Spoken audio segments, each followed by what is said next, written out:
If you're viewing this in order, this is a follow-on from a previous round.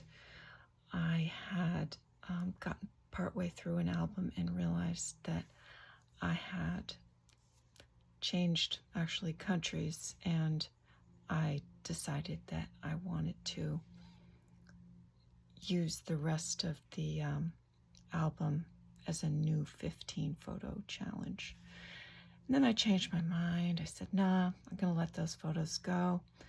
Well, later I decided I wanted to go back and capture those photos just because it was a special trip that I took with my son for the first part of it, driving him to Canada. And then I went on what I guess I consider a great North American road trip with my dog. And it reminded me of a book I had read by John Steinbeck, Travels with Charlie. So I just decided to capture those pictures.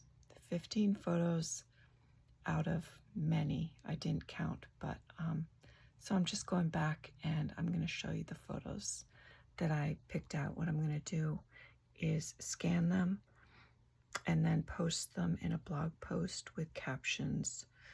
I'm not going to write about the trip. It's just preserving the memories and letting the album be discarded. This is the last road trip I remember taking with my son. I was driving him to Canada so that I dropped him off at camp where he'd been going for years, and because I needed the car. It was my car that he'd been borrowing while I was in Asia. So dropping him off at his cabin, and then I took the dog to Niagara Falls and just walking around, and then we went through Pennsylvania and down to Maryland where I went to a job fair. We were camping. This is in West Virginia. And I took a job in Lima, Peru. This is back in Vermont. And with a friend and her dog.